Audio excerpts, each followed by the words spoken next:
Okay, so, but for real, this will be helpful because I got more time to take the work in. So for real, I mean, I read your artist statement, but just walk through it. When we got time, it's just me, and I would like to know because I have not sat with this work. Right? Sure. So this is the more abstract. Is that the term you use? I mean, I would say it is more abstract, definitely. Yeah. Right. Conceptual, I think, would be the more accurate term, though. Yeah, this is the more conceptual work, I would say. Yeah. This is different than other things I've seen you do. I'll say that. Have you done stuff like this before? Yeah. So this work looks, I would say, a lot like the work I was sort of getting into right before I did my thesis for my MFA show. And at that time, I was trying to think of ways to incorporate abstraction and figuration into one piece or into several pieces of work. So when you say abstraction and figuration, I'm a film guy, so I may sound smart about art theology, but I'm not. Sure. So what you mean is that there's abstraction, but I can tell that's fatherly. Yes. So that's figuration. There's a mixture of, it looks like you're doing a quote unquote normal portrait, but then within that there are elements of abstraction. So figuration would essentially mean that there are things that look like things. Yeah. That paintings of, and it doesn't necessarily have to mean that it's a figure or a person. It just means a figurative painting could be something like an apple or something like that. But these contain elements of both figuration and abstraction. And they also, all of these are done from photographs. Okay. So that's different than most of the other work. So most of the way that I had been working before that was really from life. So if you back up to, I don't know, let's say I get out of school, out of undergrad, 2008, and I'm painting essentially from life only. And I kind of was and from life means I'm sitting in front of subjects and painting them quite immediately with the thing in front of me in a perceptual way. Yes. And then so as I got further and further in grad school, so 2013, 2014, I noticed that I wasn't able to be as ambitious with the kind of imagery that I wanted to be doing. Okay. And so I started using photographs, and I started taking photographs to get the subject matter that I was interested in. Because you could abstract from that. Right. But did you feel more like you had to be a documenter of, if it's in front of you and it's happening, did you feel the need more to be accurately depicting it? In a sense. As opposed to, there's a photograph of it, that's the most accurate depiction you can get. Right. Without the spiritual transcendent thing, right? Just with the that's when pictures came around, they're no need to paint anymore, everyone. Right. We have pictures because that's what it looked like on the day of. Right. So did you feel the pressure of, I'm here, I'm trying to get this right, but if it's there, you can just you can start to play with it. Is that? It was to a degree. I mean, I think it was more that I had this pressure from my training. So I had this teacher named Garen he was trained as a realist, and so he had really, really strong views about the purpose of making a painting. Okay. And so for me, when I would be working with a portrait, I had his voice in my head, and I was like, yes, I need to make it look like this head, and it needs to work in this way, et cetera, which was good because I was learning, I was trying to develop, and I was playing catch up in some way because my undergrad was essentially conceptual, I would say. So what that means is, growing up, I would have learned how to You draw lost and your paint. mic. You lost your mic. Oh, sorry. It's okay. I just noticed these things. It's gone down there. It's gone on a trip down there. Oh, yeah, here, look at this. Look at that, your little head. See, this is a trial run. This is great. This is a good trial run. Good thing we're not everyone's here. And like, sorry, like the video guy in me is just like, well, the sound's gonna be awful. No, so, I'm happy you did that. But I think what I mean is that, so how do I say this? My 4 years in college, where I thought I'd be learning, skills as well as ways to think about art, I was not learning very many skills. It was just theoretical. It was a lot of theory, and it wasn't just, our school is better than others, and Hillary can attest to this, because we did have a school that at least said you can make things, like objects. You can at least make paintings, that's okay. Right. Like we're not over painting yet. But that was soon to follow, and that's kind of how my grad work was. So after I got out of college, Your I was grad trying work was to. like we're over painting? Yes, Like big time. painting's done. Painting's done, you You're can't here do to it. get a master's of fine arts in a thing that we really don't even think should exist anymore. Yes. Yeah. Yes, like the big joke was like everyone who was interested in stories or interested in painting, they were going to be filmmakers in like a year. Sure. And What did the rest of them do? a lot of them are filmmakers, or they were. So what are the ones who are like, no, I don't care about story or form? Well, you can be a conceptual artist, so you can do whatever. Right, you could just like set up a bunch of empty chairs and be like art event. Right. That's what we're doing. That was actually the joke. I was trying to. I was trying to show you my art, which was setting up chairs. You do well in the MFA. You would. Because I'd have a BS and MFA, yeah. It's not, well, for example, so when I started grad school, I had been making portraits from life, still lifes from life, and landscapes. And that's basically what I had been doing for a number of years. So I just had. For work. So I was teaching, and then when I was making paintings, I was just making those. So your passion came out of doing that. Like you wanted to do that. All Nobody the was time. making you do No, that? Okay. not at all. I was so interested. I was obsessed with, I'd come home from work and I'd be like, Hillary, I just have to go paint. And I would go out and I'd paint a landscape in the evening, or I would go to a modeling session. There was a place in Cincinnati called Manifest Drawing Center. And I would go down there every Tuesday, sometimes on Thursdays, and we'd have a live model, and I would just go and draw and paint from them for about 3 hours, because I was really interested in, I liked being in front of the object. I liked that, I liked making a painting. I'm really interested, and I think it's extremely important to be drawing and all these different things. So I show up with the photography professor, grad school. This is 2013, first critique with the guy, and we sit down, and I have a room. So the way it works is the MFA, at least my program, was like once a week you meet with a professor, and then the rest of the week you're meeting with your student, with your fellow cohorts, and you're just showing them the work that you're making. Mm-hmm. So I show up to this meeting with the photography professor, and I just have a wall full of still lives, portraits, and landscapes. I probably have 20 pieces, all about this big. Yeah. And he sits down and he goes, I'm like, well, what do you think? And he's like, you can't do this. I was like, okay. I was like, what do you mean? He's like, you can't paint like this. He's like, you can't paint. He's like, why are you doing this? And I was like, well, because I believe in, painting. But, I just started explaining to him sort of my own way of doing things. And he's like, well, if that's what you're going to do, you should get a YouTube channel.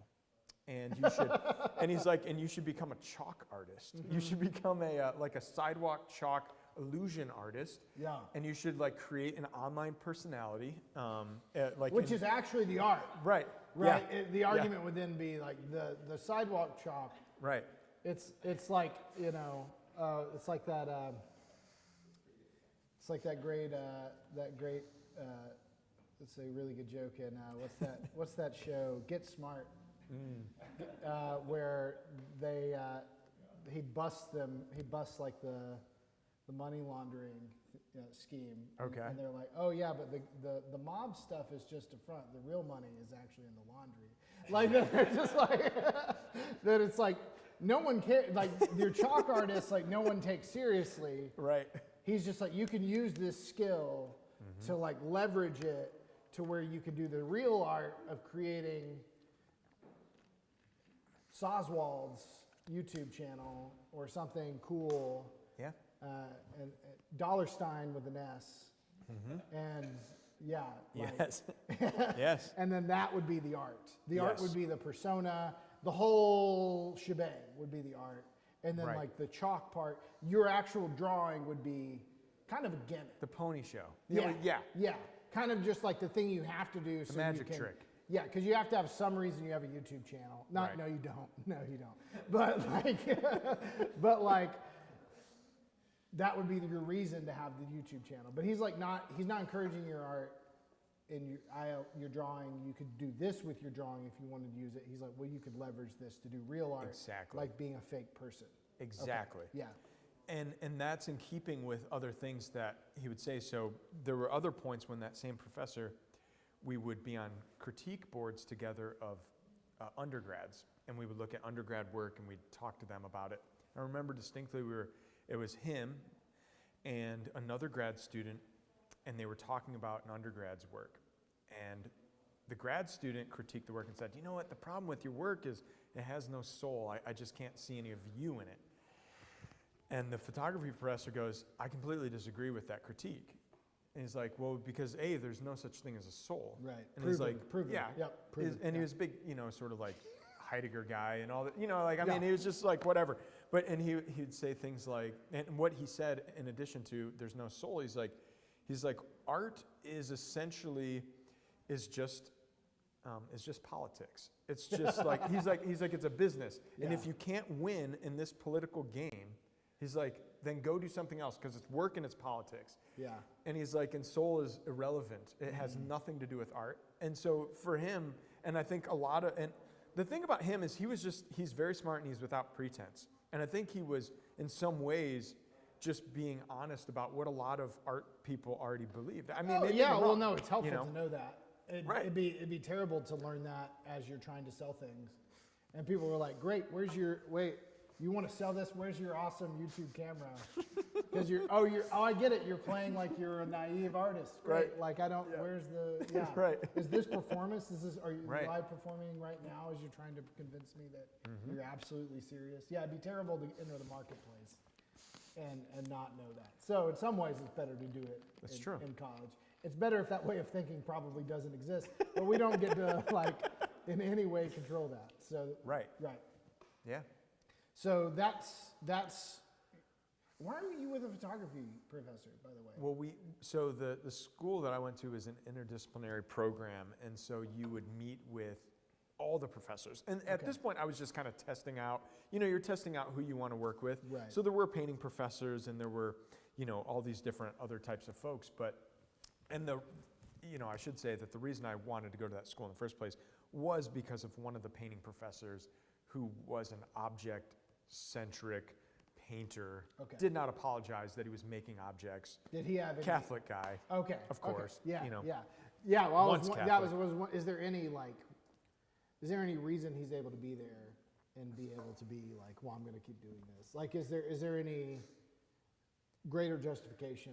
Is he an old guard? Like what? Like He wasn't. So that particular guy was just, he was a really great painter. He had a New York gallery. I mean, he's a really, really sort of important guy in the painting world, I thought. But there was another guy who was old guard. So that's the other guy's justification. So there was a professor who he had been there 35 years or something like that, and he was retiring that next year. And so just for example, he was old school abstract expressionist guy. He had this big studio warehouse in a bad part of town, north side. So he had this little bombed out it looked like it once was a gas station or something. It looked like nothing. It was this whitewashed brick structure. And I went there once and I opened it up. It's like this old door and you knock on it, open it up, and they're just gigantic paintings, and paint spills all over. I mean, it's like the coolest thing. It's like what all the young painters want to be. And right. And so he was a painting type of guy, and he would always say, he'd be like, people have been telling me painting's dead since the beginning of my career, and he'd be like, okay, well, what'd you do about it? And he'd be like, well, I made a fucking painting, of course. It can't be dead if I'm making a painting. He's kind of old school, I'm just making paintings. And but he was the minority, and when he retired, they replaced him with a painting professor, but the painting professor didn't make paintings. Of course not. They made prints of from a computer. Because it was queer painting. So it was like, essentially like different ways of making paintings without using a paintbrush, because the paintbrush is too phallic, it's too Western, it's too European, it's too problematic. You can't do it anymore. Yeah. The only way we can justify painting is if it's made on a printer or something. I mean, those kind of. Because printers are not like Western at all. That's no. Yeah, No. Definitely have nothing to do with like Protestant Reformation or anything like that. No, no baggage. No, that's the best thing. Zero That's baggage. what I love about printers, is I'm never like, this has no cultural connotation. Right. It's not in any way. Sorry. Best part. This has nothing to do with Romanesque alphabets and all of those things. It's completely just random. Oh, goodness. So, I mean, was there an attempt to, like, I mean, it sounds like the painting guy, for sure. Was there an attempt to deconstruct? You like to say, I mean, again, be YouTube. So what do you do with that? Like, I mean, you're there to be formed, right? And so what do you do with that when someone says, yeah, well, the thing that you care about is worthless except for as a veneer. Right. What do you do with that? I mean, it was, well, I think it was a tough place for me to be, because here I am. I left a full-time teaching job. I was married, had the idea of wanting to teach at the college level and, make more money so I could have our family be established. Like, it was tied to a lot of stuff for me. And, so we could have a family and all these things. And, we were taking this big risk. And Hillary was going back to work in a more significant way so we could do that. And so, I mean, I think I was like, what the heck is going on? Like, I think I was kind of bitter, in one sense, because I'm taking a risk to do this. And then I'm coming to this place and they're just like, oh, yeah, well, this thing that you want to do and you think you should be doing. And presumably what got you in some way. Right, yeah. Right, exactly. Like presumably a little bit of what opened the door. Yeah. Right. Yeah, and so. We let you in so we could break you down. Right. It's the Marines, okay. Yeah, it kind of is. Yeah, it's a bit of a rite of passage, just a bit of a hazing thing. And, sure. I mean, so that first year, it was a lot of like, okay, well, and they do kind of push you and test you and see what's going to stick.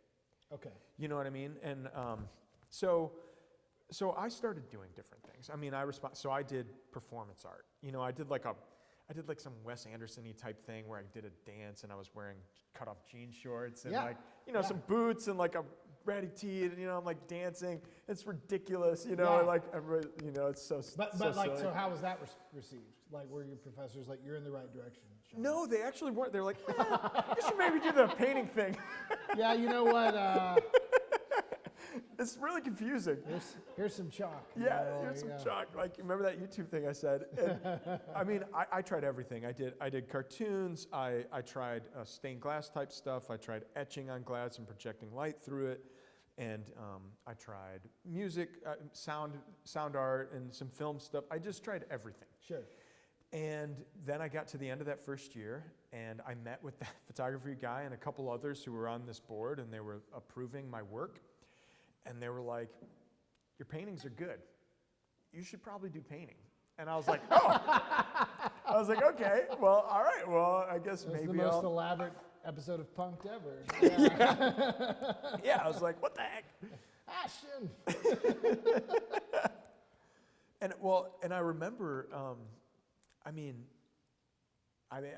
I remember as I kept pushing. So after that, I was like, okay, all the stops are out. I surrounded myself with all the painting people, and I was like, I'm going to make paintings, and I'm going to make drawings. And thankfully, there was one guy, Ben Norton, and one gal, Alyssa Ritchie.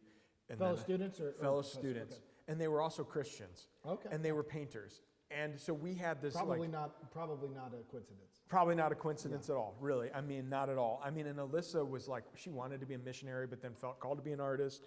And she had just recently got married. And then Ben, he had like grown up. He went to this is kind of weird, but he went to the school that what's that Robin Williams movie? Patch Adams. Not Patch Adams, the one where he's a teacher. Dead Poets. Society. He went to the school Good where old Dead hunting, Poets sorry. was based off of. Yeah, it's good old That's hunting. what I like. Keep going. Jack.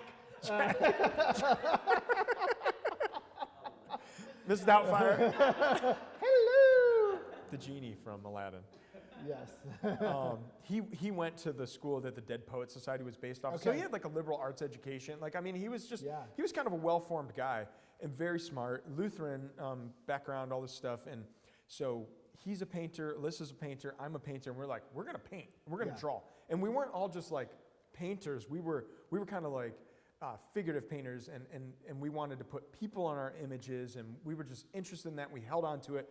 So then we also kind of surrounded ourselves with the painting faculty as well to judge our work, and Yeah. people who weren't gonna ask the question, well, like, you're not allowed to like make things, that's irresponsible to the environment, like, you can't do that, you know, like, you're making big paintings, and oh, it's terrible. So anyway, so we put the painting faculty around us, and we started painting, and we had this group, and I remember we had this conversation once where we were like, I feel so guilty being an artist, you know? And we were all kind of like, yeah, me too. Like, you know, I have all these friends who are like missionaries, or they are, you know, they have these callings to be pastors, and, you know, or nurses or teachers or whatever, but like, we all kind of had this thought that we were really selfish, you know, for like wanting to pursue this artistic thing. And so, I mean, that was something that I had to press into. It was the community that I had to press into. There were all these like things that for me, I felt that I needed to rely on the church in a bigger way. Like the church, not just God, but like the body of believers. And that's when I started, that's actually when I started praying through the Book of Common Prayer. I picked up a Book of Common Prayer at that point because I just like, I noticed that my prayers were always like, God help me, like, I don't know what the hell's going on, you know? Like, they were always like that. And they were the same thing, and I was kind of just like going in this really negative space. And so a discipler through the grad program, her name was Noyd, Jamie Noyd, yeah, and she was like, you should look into the Book of Common Prayer. Through the grad program, what does that mean? It was the Grad Student Alliance or something like that. It was just like a Christian, you know, for grad students. Yes. And one of the guys who was also there, he was not an MFA for art. He was an MA for English, and he was writing, but he was an Anglican, and he invited me to an Anglican service, and I started like, because we were going to an evangelical church at the time, and so I got a prayer book, and I was kind of rooted in the prayers, and that was really great. That was a supplement to my quiet times and things like stuff I'd already done. But anyway, leaning into my faith, I think, also helped me push through the obstacles that I was coming against. And well, and it sounds like community is key. I mean, community both of contemporaries and comrades, but also the past. Right. Like you have the Book of Common Prayer, right? Right. You don't have to have a great prayer. You know, all you may have is this. God help me. This is tough. But you have in the Book of Common Prayer, you have some, you know, people have added prayers to that throughout the centuries. So you had kind of an anchor in some ways, but also fellowship, which I think is really key. And so that's interesting that you said the church, not just God, but the church, which of course God animates the church. The church is just the body of Christ, right? So in some ways it's part of the Trinity. Right. And so that idea of, you know, the necessity of the church as this communion, as this fellowship, common life that's really, I mean, seems like that may be what got you through in a way, like without. Oh, I'm sure. And Hillary's support. I mean, I don't know how many nights I was up like, Hillary, I'm just going mental here. Right. And she'd be like, you got to do something, man. Like, you need to like get some friends, you know, like, and some non-grad school friends, like just go like, you know. And, oh yeah. Well, I was saying seminary, I needed like, you know, people who did not care about my definitions of soteriology or whatever. They were just like, I love Jesus, and I've loved Jesus for 58 years, and I'm going to die loving Jesus. And oh, right, you're like a better Christian than me, even though I've read some of the institutes, and Right. you know, like Yeah. you actually, I need to listen to you, and we often reverse that. So, Well, can I make Yeah. just a quick comment no, just before this you? is I'm running the show. Yes. Well, no, just on community in the church, I was humbled and kind of convicted by an unlikely source at the time. I remember there was this British professor, and he was well accomplished sort of guy.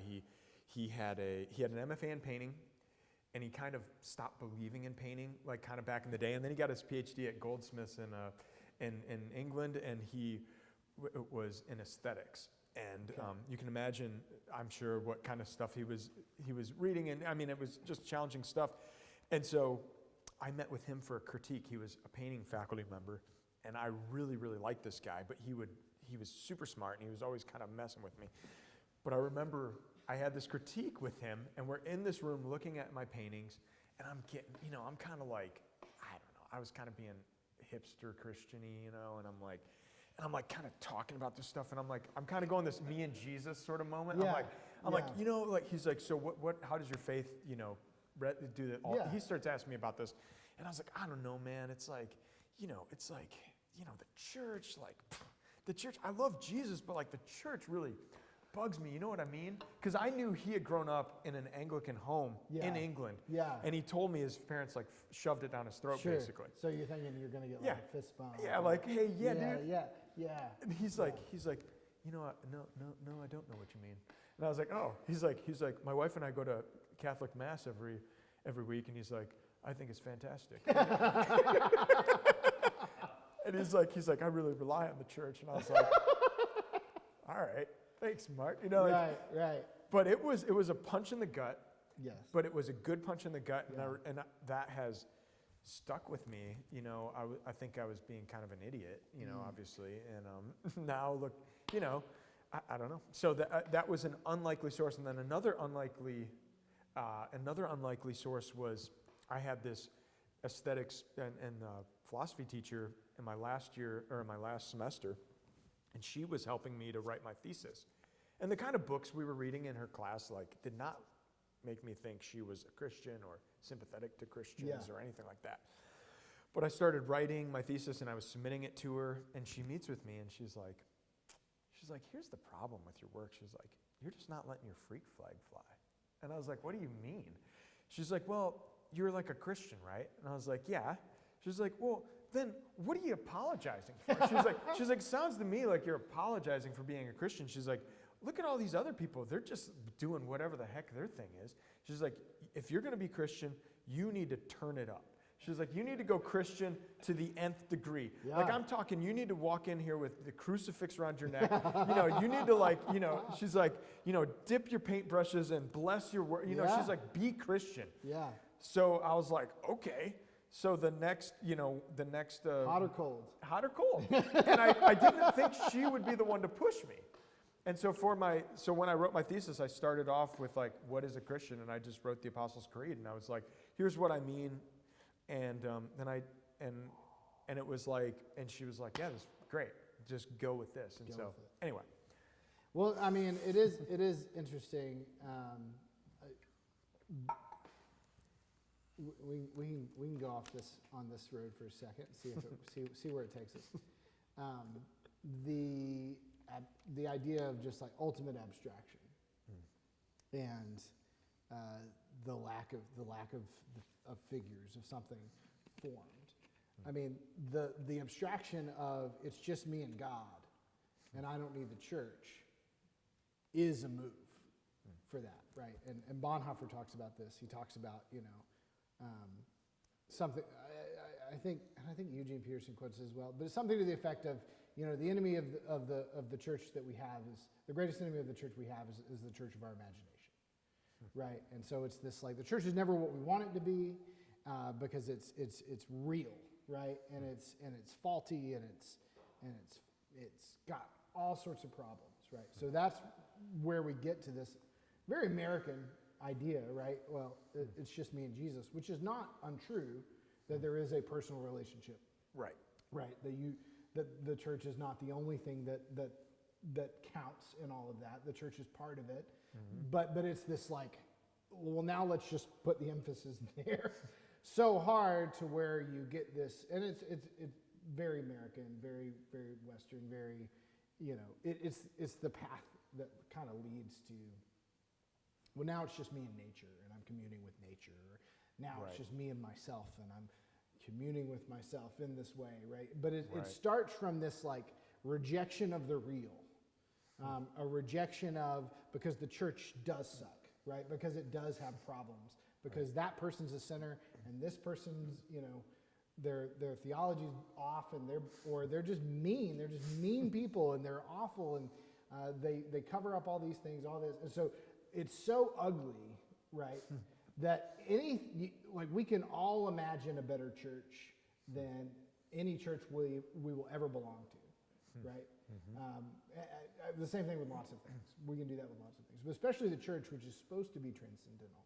It's supposed to be the embodiment of the kingdom, all these ideals. We can always say, well, I've just got a better idea. I've got a different idea about what the church is. And this real place where I have to walk in and no one's cleaned the toilet, or the kids, the kids are running crazy, or, like anything you can think of, right? Anything you can think, or like the sermons are watered down, or the sermons are too political, or the sermons are not political enough, or whatever you want to do and say, like, it sucks, it sucks, it sucks. And so I'll abstract it to the point where, the church is just this ideal that the real world doesn't meet. And so it's actually the same move in a way as why would you paint? Why paint? Painting is dead, right? Because there's a more pure painting that exists in your mind than could ever take place on paper. So, I mean, that seems to me to be a connection, that you had this encounter with the real, that you had to do something with, that you had maybe a conviction of, that the real was not to be discarded, and that it wasn't all just a power politic game to try to figure out how to leverage yourself. I think they're very insightful that you're saying that, and it's so true. And I don't think I could have articulated that at the time. And sure. I'm just starting to see that, the connection point. But there was an intuition, or maybe it was a spirit thing, probably both, that I had to hang on to the tangible. Yeah. Like, I knew it. I knew that they had to be paintings. Or they had to be sculptures. Like, they needed to exist. They needed to be objects. And object-centric, or just like, so I had seen, in modernism, there's this kind of push to the other extreme where it's like material is what it is, and the skin is the reality of the internal, and all these different things. And so I wasn't totally there, and I think that's kind of where abstraction for me was able to, like, had a little room for breath. I was like, okay, like, abstraction could be a way to talk about the ephemeral, or the mysterious qualities of God, or the mystery just of reality, right. The subjective, or just, all these different things. And then, but there was obviously, there was an objective reality. And like you're saying, that somehow it did relate to the church like this. And you can even see it, I think, in this painting, see the stained glass up there? Right. That, to me, was a big space. So I started thinking a lot about liminal space, and about windows as actual liminal space, where they were objects but not objects at the same time. Like, they were objects but you could look through them. And so I started thinking about, like, the frame of the painting, or the rectangular form of the canvas, to me became this metaphor. It was the metaphor of the stained glass. It was the metaphor of the iPod, of the iPad, of the this thing, of the television. I knew you were talking about it. Yeah, sorry. Turned on. The television, or even like doors, like French doors, anything. Like, it became this way for me to be like, there is an object that is mediating my experience with something else. Yeah. And I've since come to think that's an icon in a way. You know, Yeah, it's well, like, the window to heaven, of course, is the classic term of the icon, right? It's a window to heaven. So That's good. Yeah, well, I didn't make it up. So well, that has it's nothing still to good. do with me. I read a Callisto Ware book or something. I don't know. Yeah. So, but yeah, that is the window to heaven. It's this idea, right, of it both is an object and, but don't get too into it. Right. Get past it. Get through it. Try to look past it. Right. And to encounter heaven, right? To see, and that's of course the Christian idea of material, right? Is that yes, it's good. Like of course it's yay material, Right. because God created it, Right. and yet it's insufficient. Right.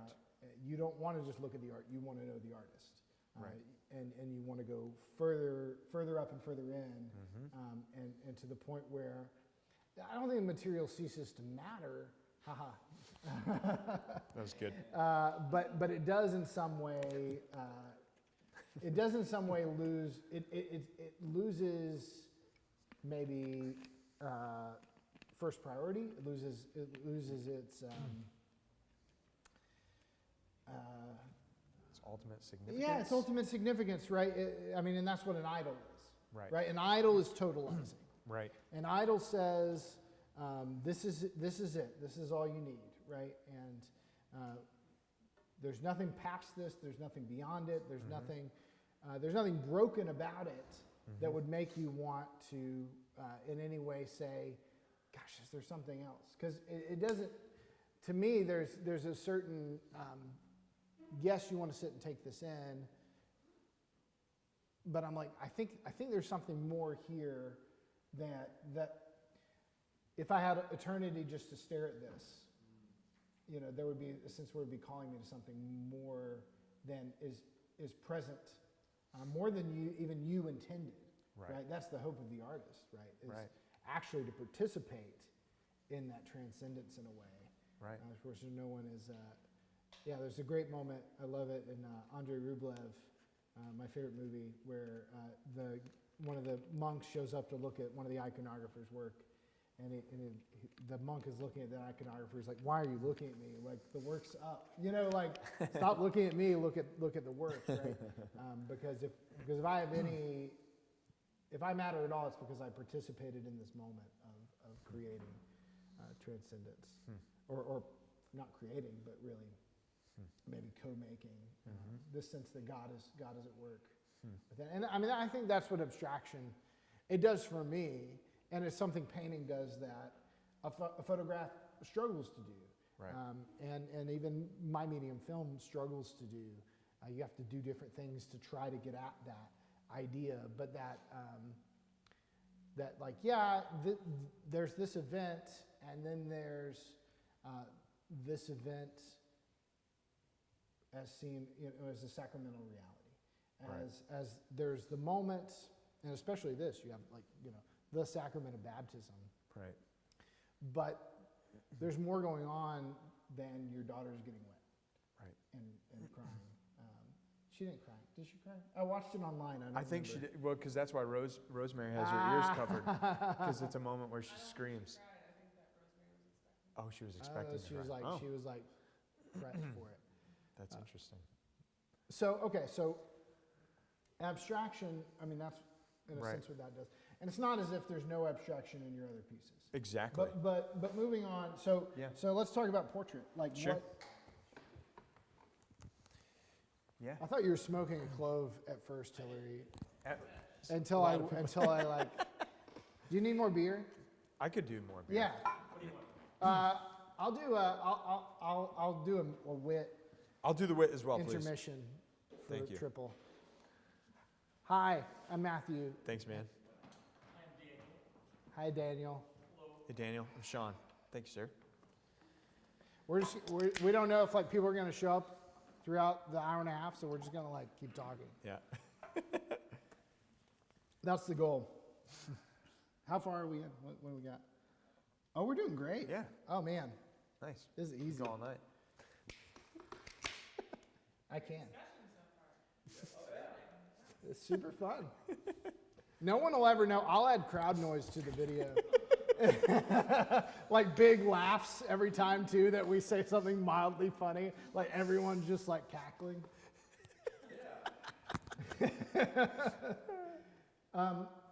That looks like really a whole lot like a seminary professor I know, which is really weird. Like it kind of weirds me out. Like I was like, how do you know this seminary professor? It was a very strange moment. So portraits, I mean, this is something you do not just vocationally, but you know, as a career in some ways, right? Like I mean, ideally those go together, and sometimes they do. Mm-hmm. So why portraits is part of this 3-piece? Okay, we've kind of talked about abstraction. There's clearly more to think about there, but why do portraits belong in this sort of this? Yeah, well, the way I kind of located portraits was, one, it's just part of the regular output, right? So I've figurative works that are abstract and figurative, and have humans with subject matter that I care about in them. I have landscapes that I do. I also do still lives, and then I do portraits. And the thing about portraits is that I've always kind of had a really complex relationship with them. Mm-hmm. The reason being, it's just kind of something that's followed me. You know, it's like something that kind of hung on to me in a way. It's like, so when I was I was talking about like when I was a kid, like even as far back I think as middle school, my mom, she ran a daycare out of her house, and the moms would pay me money to draw pictures of their kids. How early did this start? How young were you? I want to say, I don't know. I mean, it probably was like 14. Okay. But I would get several $100 for one of these things. That's no joke when you're 14. It wouldn't take me that, you know, it was just like something that I would do, and it wasn't something that it was just something that I could do. Yeah. I don't know why. It's not something that I ever really wanted, or that, you know, it was just like a thing that like somebody was like, oh, that's awesome. Like, I want to pay you money to do that. And I'd be like, okay, well, I'm like 14. Do you remember the first portrait you drew? Do you remember like when you first were like, I'm going to like depict this person, or the first time somebody was like, Sean, that's not like garbage. Like, you know, so. Because I drew stuff too, and no one was ever like, keep doing that. You know, like. Well, the thing for me is that,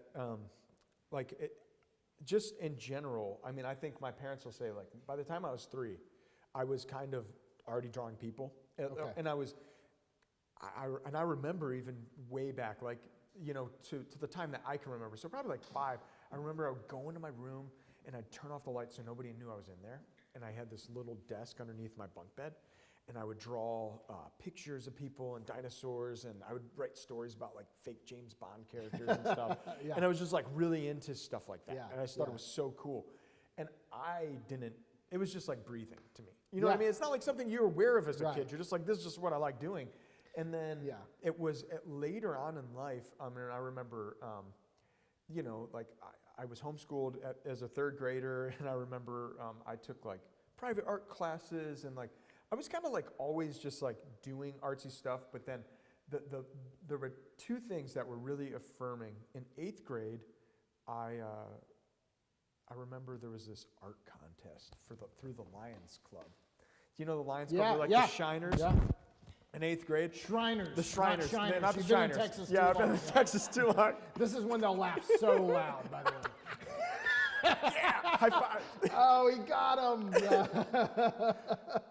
And I remember, so I did a hand for it. It was a peace poster contest. I was in 8th grade, and I did this pastel of this hand the night before it was due.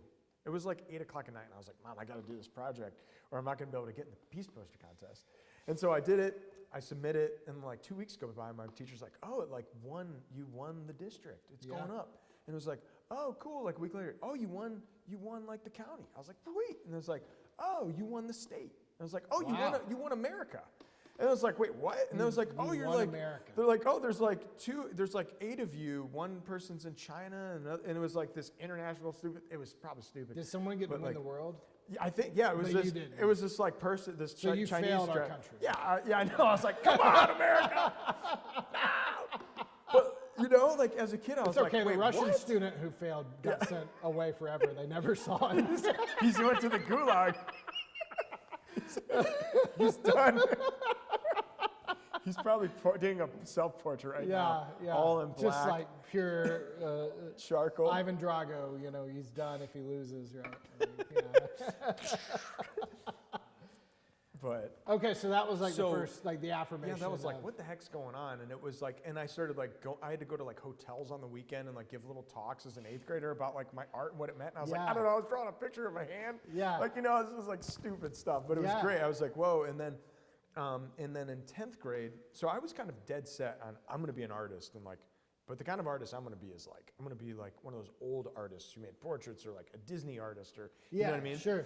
And I remember my 10th grade art teacher, who I found out later is a Christian, he called a conference with my parents, and I will never forget this. So you were there. You were there. I was there, and I remember my art teacher was like, he just brought me in, and it always sounds weird to say it, but I don't want it to sound like braggy or anything like that, but it just really, really affected me. It was like one of those moments where you feel like you're being called to something, and that it felt like I was like, oh, like I got to do something about this. And my art teacher was like, now listen, he's like, I've been teaching for 30 years, and he's like, I can count the amount of students who I've seen on less than one hand who have as much just like natural drawing and art talent as your son. Yeah. And I was like, what the heck? Like, it was just like, it was so. How old were you again? Sorry, I was in 10th grade. 10th grade. Okay. I was in 10th grade, and it was so affirming. It was so like somebody just spoke into my life. You know, it was like, and it was, and he was like, you, like after that, the guy kind of was like on me. He's like, you need to like do something like this. You know, you need to like do something. And so, through those things, I mean, I just started like, I don't know. I was an art kid. Like I was in that art room all the time, always drawing, doing portraits, doing self-portrait. I was just so interested in this is what I liked doing. I loved drawing people because I don't know. I just love how they look. I like their faces. I like their weirdness. I was never kind of the guy who, and I never saw this until somebody else said this, I don't think, at least me, I couldn't see that everybody didn't do that. But I remember one guy looking at my work and being like, oh, you drew their ears off center. And I was like, oh yeah, well like that's how their ears are. Right. And he's like, well no, you're like supposed to correct it to make them more beautiful. Oh, yeah. And and I was kind of like, oh, like that just never occurred to me, because for me, what was so interesting about people was how weird they were. Like how unique they were. Yeah.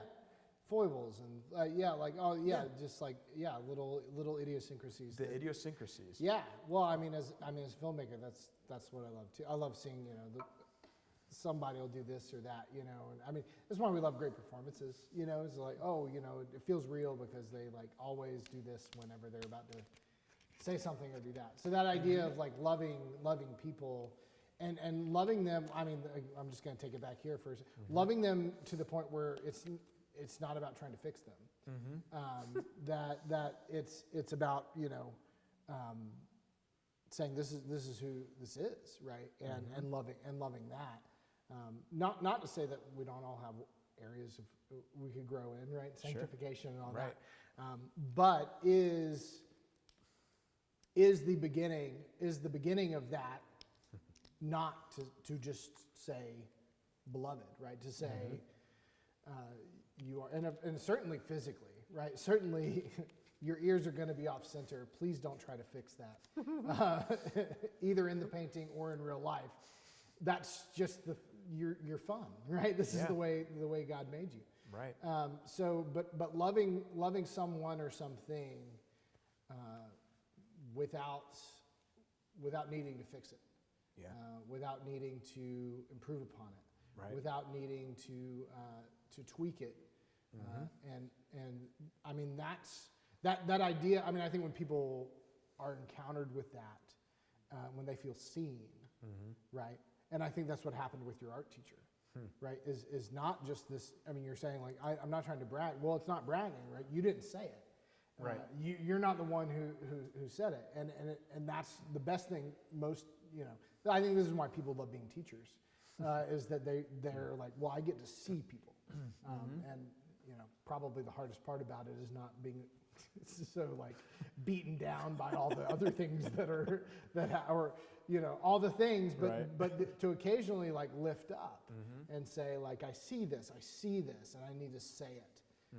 And that's powerful, to say, I see you, right? And it's scary in a way, and it's vulnerable because you're like, God, now everyone knows my ears are off center. This person's looked at me in a way, I think I weird people out because I'll edit them for hours, and I'll be like, I know things about you. I had a speaker the other day. They were like, I didn't feel great about the talk. Thanks for fixing it. Yeah, I do fix people's talks, by the way, so I don't know. We can talk about that. If that's if I love them or not. I think I do. I'm trying to help them. But it was funny. They were like, yeah, I felt bad about it. I was like, oh, I know you. I didn't say it, but I was like, the last frame, I was like, oh, they think they screwed this up. Like, I was like, I could see in the face, and I looked at that. I've watched you for hours. Like, I've looked at your face for hours, and I know exactly. Waving to you on yeah. Well, I'm not editing this, so only if it makes me look better while I edit it. That's good. So, anyways, that idea of seeing someone and really saying. That's what a portrait does. It's a capture in a moment of time, but it's also, it's not a value statement. Right. It's not a judgment. It's not a selfie. It's like not a nod to, or it's like an acceptance of the reality of what's there or something. It's like I recognize. What do you call that when it's like you just are recognizing it, or you're just like affirming it? You're like, this is what's happening. Yeah. But without judgment, with love. Yeah, I don't know the word. So I taught this film class, about, and it got me like this guy. I don't like most of what he says, but like he said this one phrase, maybe just beat it in my head, and I'm like, that's it. That's what being an artist is, being a filmmaker, anything. He says the job of the artist is to intensify and clarify reality. So to intensify and clarify it, to make other people see what you see, in a way, or hear what you hear, right? Right. But first, he says the first thing to do that you have to do is to perceive. Perceive. So the artist has to perceive something. Yeah. In order to intensify, clarify, and he says, or interpret, right? Right. And that's what this is. It doesn't mean you got to amp stuff up and fix out ears. It's like, well, you're clarifying. You're showing us Rosie's smile, right? And like, Rosie's not always smiling. She smiles a lot. Right. But you're in some way you're clarifying. This is part of who this person is. You're interpreting it, right?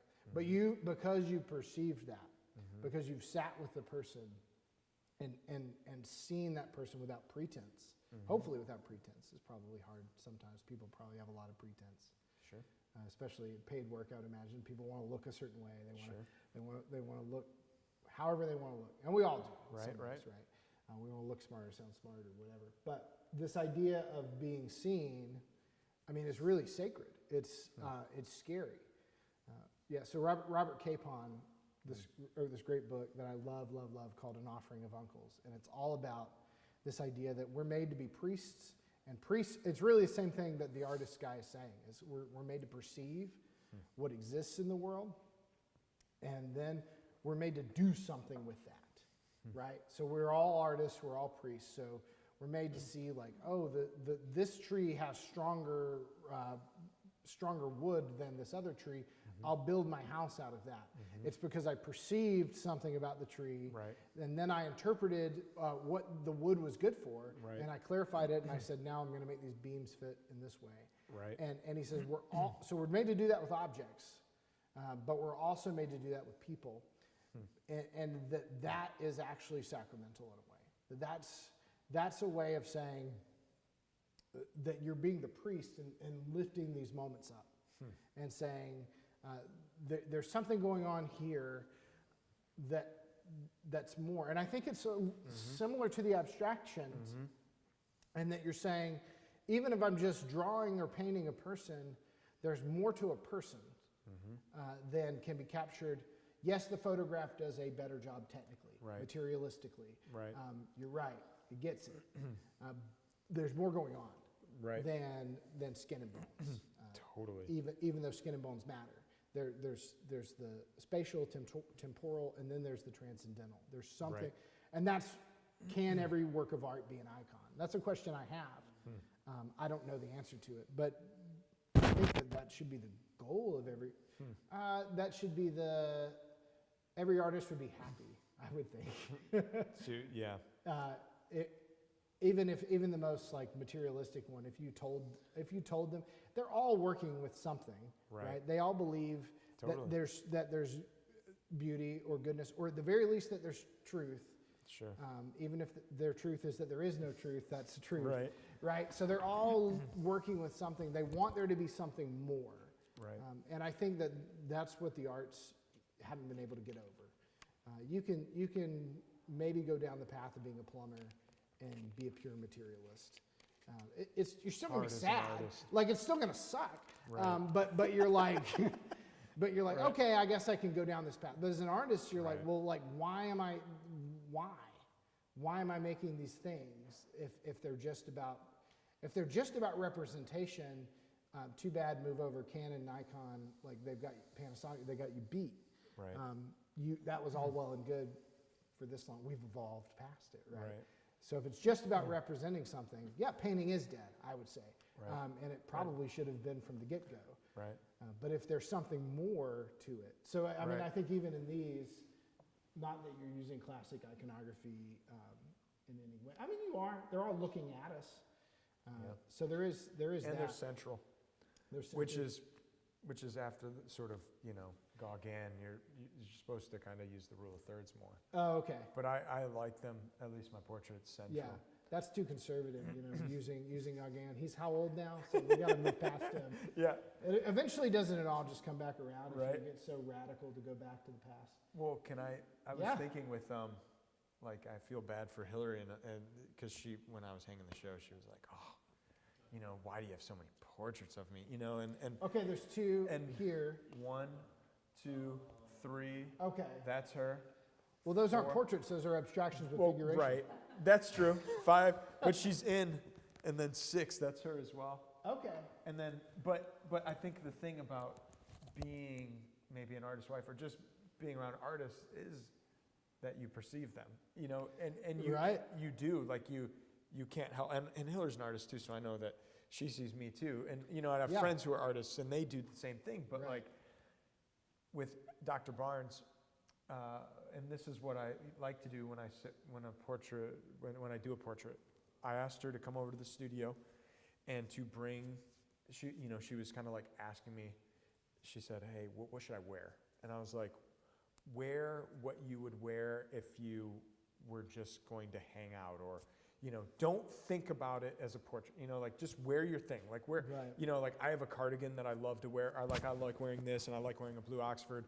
I was like, wear something like that. So she did that, and I said, bring over a couple books and like some of the activities you would do if I weren't there.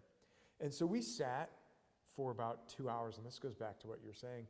We sat for about 2 hours, and I drew pictures of her.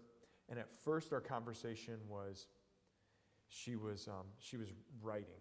She was writing something that she's doing research on. Yeah. And then after about 45 minutes, she switched to reading. And then we had some conversation. And, I'm taking pictures, I'm drawing. I maybe did 4 or 5 drawings of her sketches. I maybe took like 30 photos and all these different things. And at one point, she started teaching me. And I didn't know it. We were just having a conversation. Yeah.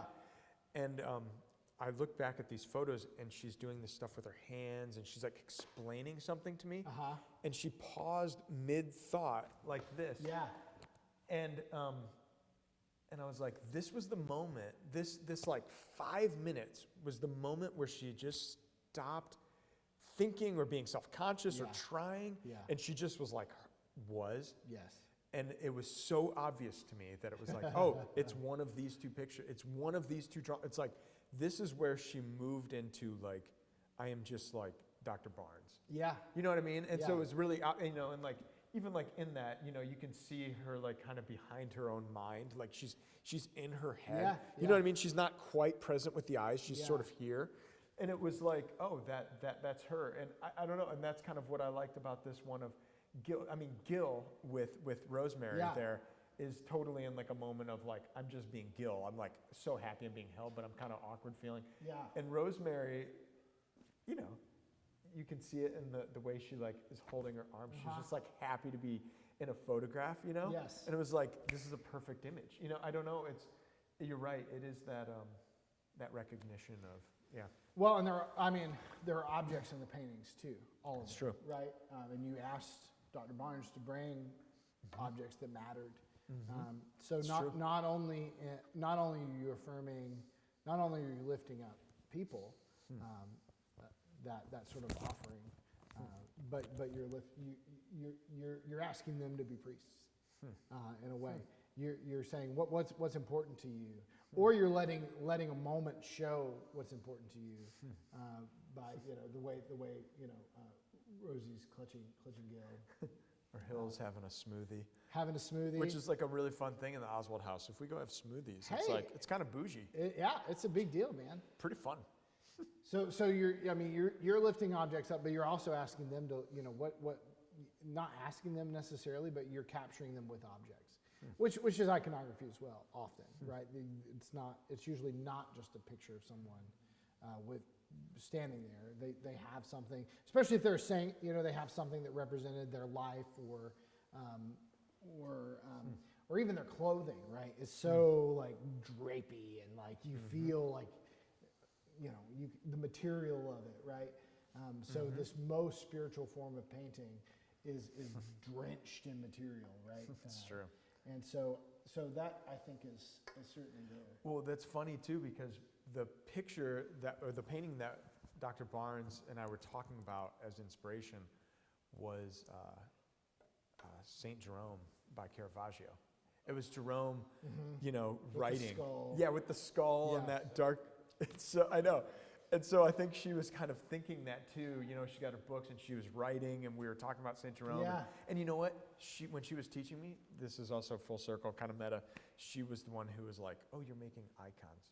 So anyway, it's so, anyway. It's what we all hope we're doing, I think. And again, this goes beyond art, right? The offering that Capon has in mind is beyond being an artist. It's beyond being a priest, but it is that sacramental lifting up, and it first involves seeing, right? It first involves vulnerability, really, vulnerability on the person or the object being seen, but also on the perceiver to enter into that relationship. So yet again, community matters, right? It has some bearing on that. Okay, so let's talk. So the portraitures kind of jump the curve a little bit here. Is that right? Okay. Yep. This is we go into this. So we get color here. Yeah, we go into a pastel, and it kind of bridges to over here. Yeah, right. I can see that. Yeah. And then this one, this smaller one, I think that one is also of Hillary. And the funny thing is too, that the chair that Hillary's sitting on, the chair that Rosemary's sitting on, and the chair that Hillary is leaning on, and that one are all the same chair, which is kind of weird.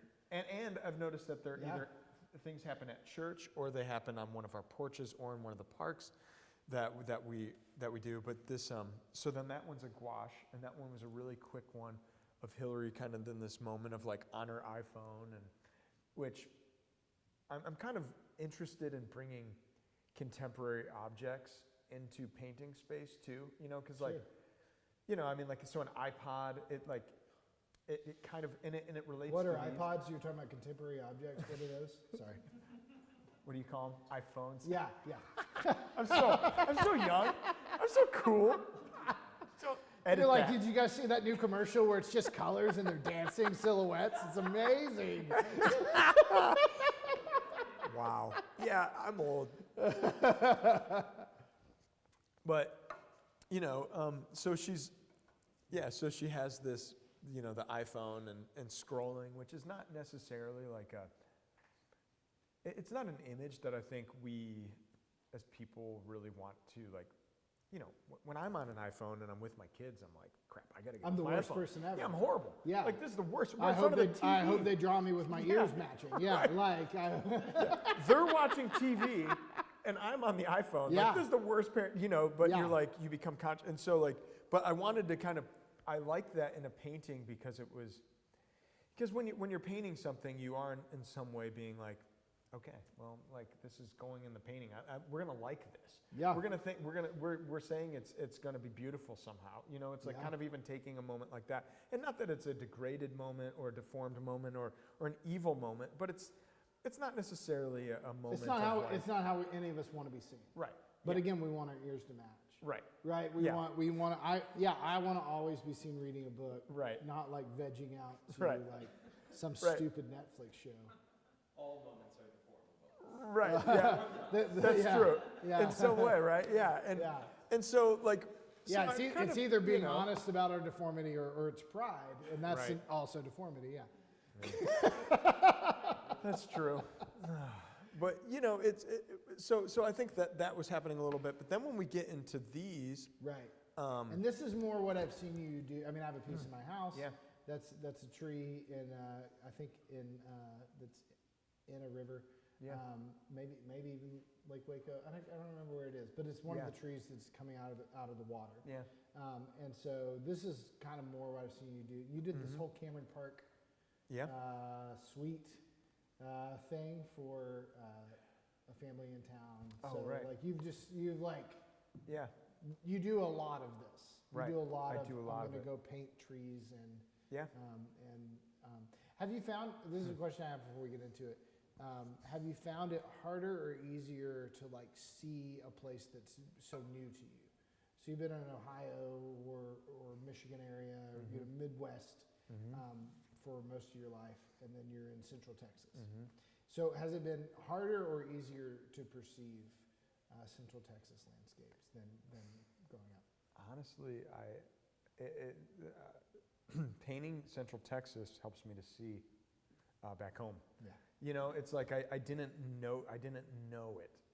I didn't know that the sky was that color, and that's why I was painting it. I didn't know that the grass was that color. Like when I came here, I'm infatuated in some ways with the color of the sky and the color of the hot light on the the hot sun on the grass, and like I can look at these and basically say what time of year it is in any of these. No, I can see that. What kind of day Yeah. and sort of what time period, and I really love Central Texas. I think of it in some ways like when Northern Europeans back in the day when they would go to the south of France and they would paint, Right. and you're like, oh, they were so depressed when they're in the Netherlands, and then they're in Arles and they're like so happy, but why did they kill themselves there? You're like, they're not actually that happy.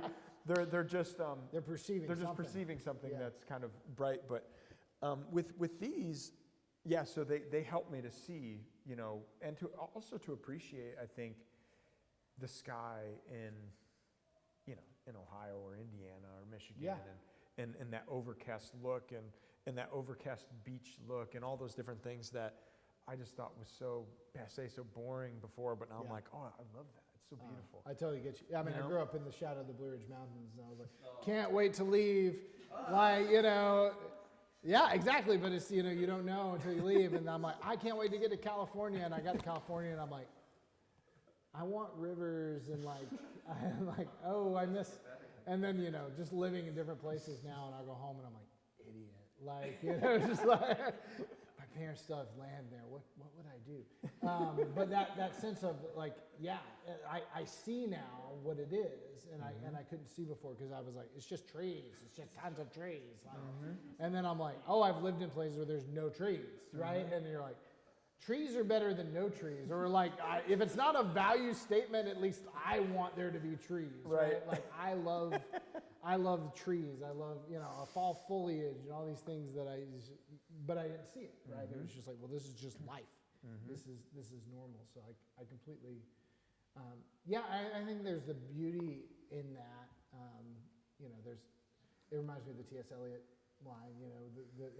The end of all our journeys will be to arrive at the place we came from and know it for the first time, right? Yeah. And Yeah, it's like, that's it's because we journeyed in a way that we recognize it.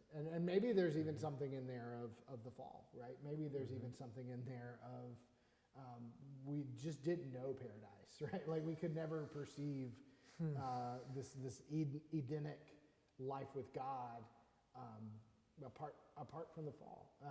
You know, without getting too crazy, did the fall have to happen, right? But oh, happy fall, right? That's the great paradoxical idea of like, this is the worst thing that could ever happen. It's the best thing that could ever happen. Because of the sin of Adam and Eve, we know Jesus. And we know a world not that didn't move from strength to strength, from glory to glory, but a world redeemed, a world restored. And we can see it, right? And I think when we see redemption, we recognize it because we know what non-redemption looks like. You know, when I see forgiveness, you know, it breaks me when I see real forgiveness, because it's like, well, that's just not the world I live in. Like that's not right. So that idea of not only seeing Central Texas, but that gives me eyes to perceive the place I'm from, and I think that's the great hope, right? That we arrive back at the place we're from, and it's sort of resplendent in glory, and there's no real place that is that, right? There's no real.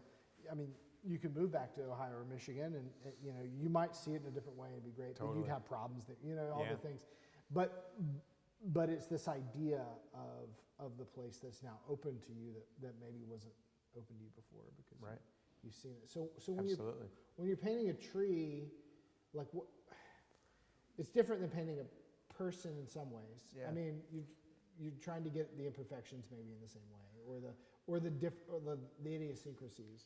Right. Well, but like, what is your like? Oh shoot, lost this. Sorry. Come on, man. My bad. Are you crazy? Maybe. I hope not. So what is it that when you why do you see a tree and say I want to paint that tree? Well, okay. So I've been kind of thinking about this, and what time? How good are we doing? Oh, I started this at 8:24. I kept thinking it was saying it was 8:24. We're doing pretty good. Oh wait, it's 9:30. It's 9:30. Okay, so we got to wrap it up. Well, with these, I think I'm starting to understand it a little bit more, and I've got to talk about it in context a little bit. But one thing is, and I'll get to it in a really roundabout way, which is what I do. But I've started to collect the sketchbooks of artists a little bit. Okay. So I got Henry Moore's. So you know Henry Moore, abstract sculptor from early 20th century. I could lie right here and sound really cool and say I do. You'd know him. I'm sure you would recognize. If you showed me something, it would be like, oh, that guy. You would in the recognize it. Yeah. You would totally recognize him because he's kind of an early modernist British artist who's really famous. But he's known for these large-scale, abstract, somewhat figurative sculptures, somewhat minimal. I love them. But what I really love that Henry Moore did were his sketchbooks. And I have this sketchbook because his studio was on this piece of land where there were a bunch of sheep. And he would draw line drawing, pen and ink drawings of sheep. And so I have this sketchbook that is just these really sort of like unselfconscious sheep drawings. I love this. I love it. It's like, and when I look at this work, I'm like, oh, this is the me trying to like make the contemporary art, you know, the Henry Moore sort of like what's in vogue sort of, you know, this is having the conversation with the world. Okay. Yeah. But then these are more like when Henry Moore is just drawing the sheep. Just drawing sheep. And I collected this, I have this book of J.M.W. Turner. He was also a British painter. And he is kind of known as this artist who was trained in the classical way, part of the establishment, really successful in it. Then he starts to break away and he's making these like tumultuous seascapes. And those are what he's known for because those are the ones that have kind of pushed the conversation of art forward, right? Yeah. Of painting forward, Right. and helped move, modern art into Help us get to the place where we don't paint anymore. right. Yeah, he helped us get beyond the brush. And Beyond the brush. but I got this sketchbook where it's just a travel sketchbook of his watercolors. And his watercolors to me are really the most beautiful thing that he makes.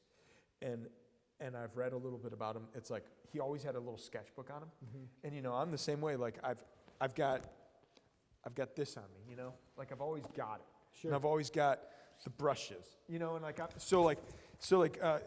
JMW Turner, they said it was like a tick. It was like he was uncomfortable after a while if he didn't go out and paint. And that's the thing, like Hillary will attest to this, and this has been this way the 10 years we've been married. She will say it. She'll be like, you're just like, you have to leave. You need to go paint. Like, you need to go to the studio, stop doing what you're doing, stop talking to me, stop trying to figure it out, just go paint, because I can't stand you right now. Yeah. And she'll just be like, just go. And when I just go, this is what I like to do. Yeah. And so like a lot of these small pieces are like pieces that I don't think I ever intended to show, and I have stacks of this kind of stuff. Yeah. And I think when I'm thinking about it now, it's like, this is just like the thing I can't really justify. I can't really like maybe intellectualize. Yeah. And not even with like the portrait, I'm like, oh, it's like a human. Yeah, Like it's Imago Dei. Like right. somebody's going to pay me for it too. And Right. there's like all this stuff. But like for these, it's just like, I'm passionate about it. Yeah. I like doing it. And it's kind of a tick, but then also it's like, it's just, I don't know. I just like it. I think about this, it's like, and I don't think. It's like a prayer. It's like I'm just out there and I'm just like, I just go and I can get lost and I can do it for hours and hours and hours and not think about it and fill up sketchbook. And like I said, I have stacks of these things. And I'm starting to get to the point where I had this conversation with Benny Fountain. He teaches painting at Baylor. We were at Father Lee's house at Man Night and we were talking, and we were kind of talking about like being generous in our art.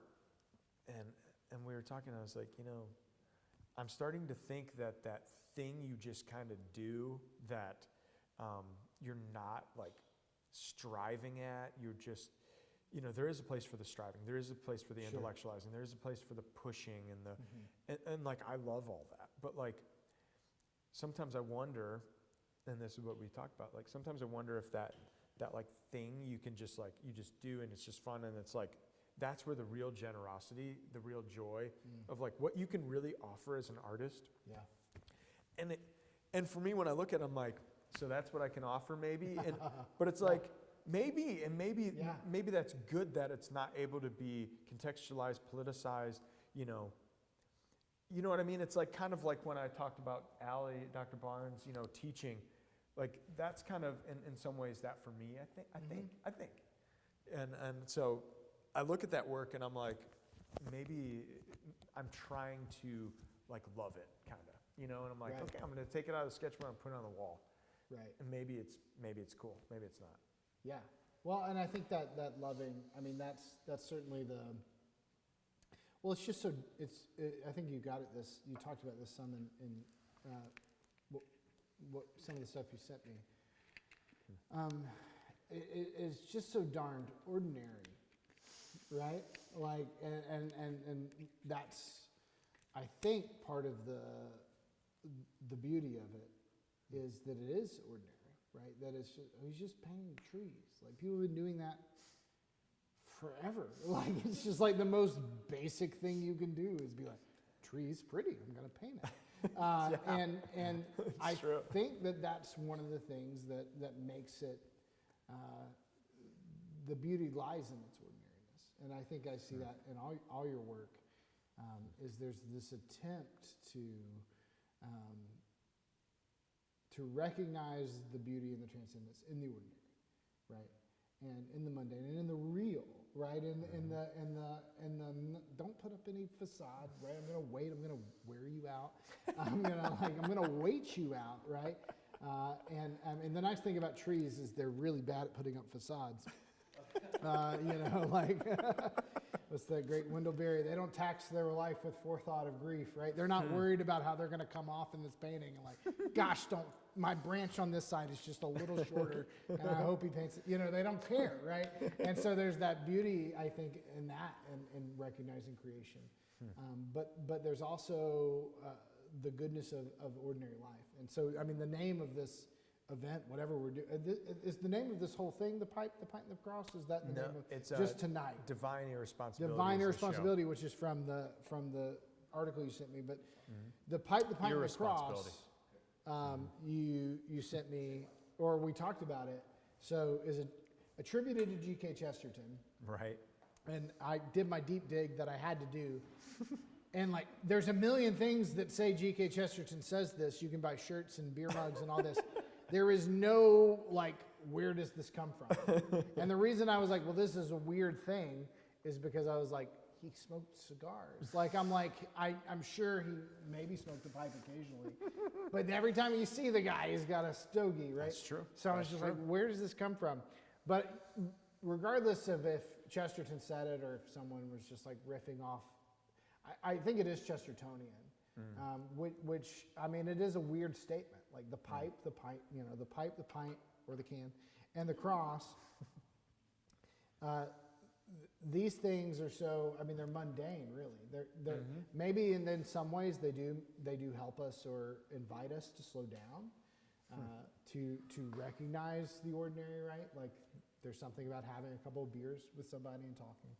That it's a little bit heightened, right? Like it's a little bit different than if we weren't, drinking some great Brotherwell beer right now. Thanks, Brotherwell. Thanks, Brotherwell. It's a little bit heightened, right? But it's heightened ordinary. It's so mundane. It's so boring. It's just you and your friend at the pub, right? It's not like, dude, have you tried this new beer? It's going to get you whacked out. Like it's like that was just a beer. It's just like. Just turn it up a little bit in a pipe, maybe it makes you slow down, right? But it's just to recognize the ordinary and to find the beauty in the ordinary. And I think that's a lot of, I think that's what you do. I think is what artists are supposed to do actually, is really help people see the just like meaning jumping off the page everywhere. that if they would just like look, if they would perceive, right? And that may be the gift of the artist is to say perceive. I know that Central Texas isn't the Appalachians, but like perceive this live oak, right? Or perceive the way the sun does hit this. And yes, it's so hot outside, but look at the light when it hits this in such a way. And the cross is in some way, and so it's hidden. It's hidden is the thing. The beauty and the transcendence is hidden beneath the ordinary. And so the same thing with the cross. There is a hiddenness to the glory. Right? So if you just look at what's happening, if you're John or you're Magdalene or you're the Mother of God, and you're just like looking at what's happening, you're just, I mean, if you don't have eyes to see, there's no glory. It is the complete absence of glory. It is the deprivation of glory. It is a man brutally tortured and murdered and dying. And it's a sad sight because he could heal himself, right? Get off the cross. Save yourself. What's actually going on? What's actually happening is the most glorious moment in all creation. Right. And so I think the hiddenness of the ordinary, right? That's what art can help us to do and see, is to say, you see this. You see a man sentenced to death unjustly for crimes he didn't commit because he didn't have a good enough lawyer. And you see a really bad end to a really promising life. What we're invited to see, what we can see if we have eyes to see, if we can perceive, is glory. And I think the same thing is true with a tree. I think the same thing is true with a person who's not trying to hide, especially like when you get past at least one layer of a person. The same is true in a moment of baptism. The same is true in all these places. So the hiddenness, I think that to me is a pipe can help you a little bit, maybe. It's true. A pint can help you somewhat, but the cross is this great vision of if it's just what it looks like on the facade, we're screwed. Right. And there's no point to anything. But if it's what it is proclaimed to be, then all of a sudden everything has meaning, right? And Exactly. everything is resplendent with glory. Exactly. And the possibility. I mean, I think, yeah. Yeah! And Pipe the pint the cross. Wrapped it up. Can I, Now you finish out. Well, yeah. so I was Is I this was reading Dante? this. This What is is that? this is Fra Angelico's The Okay. Flight to Egypt. Yeah. And this is it's a letter on Saint Joseph. And Whose feast day is tomorrow? his feast day is So tomorrow. we're good to be partying in Lent because we're really between St. Patrick's and St. Joseph's Day. So it's the hangover of St. Patrick and the pregame for and it was St. Cyril today. We're covered. There's a lot of good stuff happening. Well, so there are two connections with everything and with Saint Joseph, but in hiddenness and in silence. And one is when I was thinking about this show, the other thought that I had besides divine irresponsibility. Divine irresponsibility refers to something that Sartre or Camus, it's debated, said. But Just I like the think of Chesterton it. quote. We're just debating right. quotes, yeah. I think when I think of divine irresponsibility, I'm thinking of God the Father and creation, and in the best sort of way. Anyway, so the other idea I had as a show name was a long meditation on the creation of God the Father, and because I've been thinking about meditating on God the Father as Creator, and Dr. Barnes actually mentioned this in our talk. She said, "Do you have a devotion to God the Father?" And I was like, "I don't even know what that means." She's like, and Am I she's super supposed to? smart. Yeah, it was Yes. like super cool. It was like blew my mind. But she gave me this, in Saint Joseph. Saint Joseph, my father's middle name Dan Joseph, and my daughter is Josephine, and Right. everywhere in Toledo is like St. Joseph's Parish or St. Patrick's, oddly enough. But so I'm thinking about the Father, the role of the Father, and in creation, and then also Joseph. It says this: Joseph is the patron of the hidden life. Scripture does not report a single word of his. It is the silence which is father to the word. What contrasts are in him? He is the patron of bachelors and of fathers of family, of laymen, contemplatives, priests, and of businessmen. For Joseph was a carpenter. He had to argue with customers and sign small contracts, to follow up bad debts, to plead, to compromise, to buy his goods cheapest while ruminating on the second hand, and so on. I just love that. It's like, you think of the father of Jesus, the guy who chooses, to stick it out with Mary, even though he finds out she's going to have child and they haven't had, relations. He hasn't laid with her in the biblical sense. Yes. And he's silent and there's nothing, he doesn't say anything. And, Right. And he's chosen to be the earthly father of Christ. And what does he do? Well, he's a carpenter. He's a blue collar guy, Right. And I love this about, he's negotiating a small contract and all this stuff. It's like, he's so, he lives in the mundane. Yes. He has no hope outside of his small blue collar life. Like that's the material of his life. Yeah. And it's not that. It's so much bigger. It's Yeah. huge. I mean, we're talking about Joseph. Yeah. And this was a long time, Yeah, 2,000 yeah. years ago. Yeah.